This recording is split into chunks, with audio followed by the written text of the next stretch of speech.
ಗ್ಯಾಂಗ್ರಿಂಗ್ ಆಗಿರೋಂತಹ ವ್ಯಕ್ತಿಗೆ ಅಂದರೆ ಆ ಕೈಯಿನ ಭಾಗದಲ್ಲಿ ಅಂದರೆ ಆ ವ್ಯಕ್ತಿಯ ಬಲಭಾಗದ ಕೈ ರಕ್ತ ಸ್ರಾವ ಆಗ್ತಿತ್ತು. ಇದನ್ನು ಅಂದರೆ ಏನು ವೈದ್ಯರು ಬಂದು ಅವ್ರನ್ನ ಕಾಪಾಡಿರುವಂಥದ್ದು. ಅಂದರೆ ಸುಮಾರು 2-3 ಗಂಟೆಗಳ ಕಾಲ ಬೆಂಗಳೂರಿನ ಮೆಜೆಸ್ಟಿಕ್ಕಲ್ಲಿ ಆ ಒಬ್ಬ ವ್ಯಕ್ತಿ ಮಲಗಿರ್ತಾನೆ. ಅವ್ರನ್ನ ಗುರುತಿಸಿ ಈಗ ಅವ್ರನ್ನ ರಕ್ಷಣೆ ಮಾಡುವಂಥ ಕೆಲಸವನ್ನು ಮಾಡಿರುವಂಥದ್ದು. ನಾನೀಗ ಸದ್ಯ ಈ ಒಂದು 108 ಅಂದರೆ ಆಂಬುಲೆನ್ಸ್ ಒಳಭಾಗದಲ್ಲಿ ಆ ಒಂದು ವ್ಯಕ್ತಿಯನ್ನು ಮಲಗಿಸಿರುವಂಥದ್ದು. ನಾನೀಗ ವೈದ್ಯರನ್ನು ಕೂಡ ಮಾತಾಡಿಸ್ತಾ ಹೋಗ್ತಿದ್ದೀನಿ. ಮೇಡಮ್, ಏನಾಗಿತ್ತು ಆ ವ್ಯಕ್ತಿಗೆ? ಇದಕ್ಕಿಂತ ಮುಂಚೆ ಬಂದಿದ್ರಾ ಹೇಗೆ ಅನ್ನುವಂಥದ್ದು ಗಮನಿಸ್ತಾ ಇದ್ವಿ. ಸುಮಾರು 2-3 ಗಂಟೆಗಳ ಕಾಲ ಈ ಒಂದು ಮೆಜೆಸ್ಟಿಕ್ನಲ್ಲೇ ಇದ್ದರು.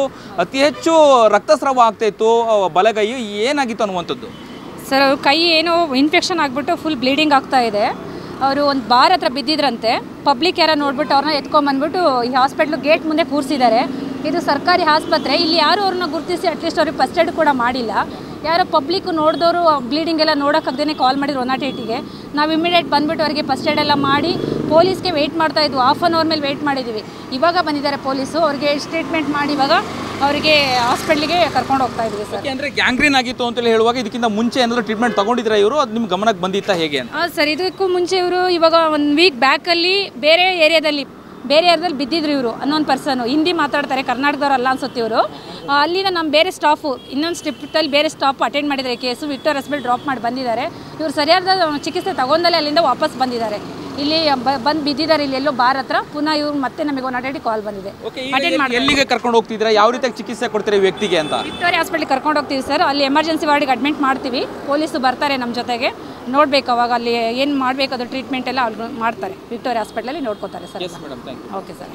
ಇದಿಷ್ಟು ಆರೋಗ್ಯ ಸಿಬ್ಬಂದಿಯವರು ಮಾತಾಡುವಂಥದ್ದು. ಹಾಗೆ ನನ್ನೊಂದಿಗೆ ಇನ್ನೊಬ್ಬರು ಸ್ಥಳೀಯರು ಕೂಡ ಇದ್ದಾರೆ. ಅವ್ರನ್ನು ಕೂಡ ಮಾತಾಡಿಸ್ತೀನಿ. ಅಂದರೆ ಪ್ರತ್ಯಕ್ಷದರ್ಶಿಗಳು ಏನು ಹೇಳಿ, ಅಂದರೆ ಯಾವ ರೀತಿಯಾಗಿ ಇವರು ಬಿದ್ದಿದ್ರು, ಯಾವಾಗ ನೋಡಿದ್ರು ಇವರನ್ನು ಅನ್ನುವಂಥದ್ದನ್ನು ಪ್ರತ್ಯಕ್ಷದರ್ಶಿ ನನ್ನೊಂದಿಗಿದ್ದಾರೆ. ಅವ್ರನ್ನ ಮಾತಾಡಿಸ್ತಾ ಹೋಗ್ತಿದ್ದೀನಿ. ಸರ್, ನೀವು ಯಾವಾಗ ನೋಡಿದ್ರಿ? ಇವರು ಎಲ್ಲಿದ್ರು ಎನ್ನುವಂಥದ್ದು? 6 ಗಂಟೆಯಿಂದ ನೋಡ್ತೀನಿ. ಬೆಳಗ್ಗೆ 6 ಗಂಟೆಯಿಂದ ನೋಡ್ತೀನಿ ನಾವು. SKB bus driver.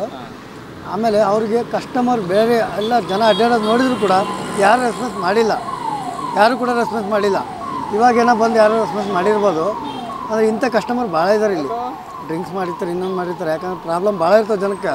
ಬಂದಿರ್ತಾರೆ, ಹೊರಗಡೆಯಿಂದ ಬಂದಿರ್ತಾರೆ. ಎಲ್ಲರಿಗೂ ಅನುಕೂಲ ಮಾಡಿಕೊಡ್ಬೇಕು. ನಮ್ಮ ಕರ್ನಾಟಕದಾಗ ಯಾರಿಗೂ ತೊಂದರೆ ಇಲ್ಲ. ಹೌದಿಲ್ಲ ಸರ್? ಹೊರಗಿಂದ ಬಂದಂಥ ಜನಕ್ಕೆ ಅನುಕೂಲ ಕೊಡೋದು ಜಾಸ್ತಿ ಐತಿ. ನಮಗೆ ಹೊರಗೆ ಜನಕ್ಕೆ ಯಾರು ಅನುಕೂಲ ಕೊಡಲ್ಲ. ನಾವು ಎಲ್ಲ ಅನುಭವಿಸಿ ಬಂದುಬಿಟ್ವಿ. ಹೊರಗಡೆ ಎಲ್ಲಿ ಮಲಗಿದ್ರು ಆ ವ್ಯಕ್ತಿ ಏನು ಅಂತ? ಮುಂದ್ಗಡೆ ಮಲಗಿದ್ರು. ಕೈ ಗ್ಯಾಂಗ್ರಿಂಗ್ ಆಗಿದೆ ಅವ್ರದ್ದು. ಕೈ ಅಂತೂ ನೋಡೋಂಗಿಲ್ಲ ಸರ್ ಅವ್ರದ್ದು.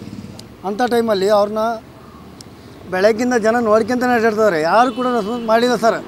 ಇವಾಗ ಯಾರೋ ಒಬ್ಬರು ಪುಣ್ಯಾತ್ಮರು ಬಂದು ಮಾಡ್ಯಾರ. ಒಳ್ಳೇದಾಗಲಿ ಅವ್ರಿಗೆ. ಏನು ಸರ್? ಹೌದೇನು sir? Yes, okay, thank you.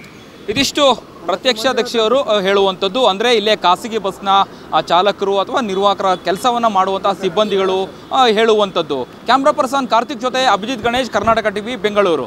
ಬೆಂಗಳೂರಿನ ಸಮಗ್ರ ಸುದ್ದಿಗಾಗಿ ನೋಡಿ ಕರ್ನಾಟಕ ಟಿವಿ ಬೆಂಗಳೂರು.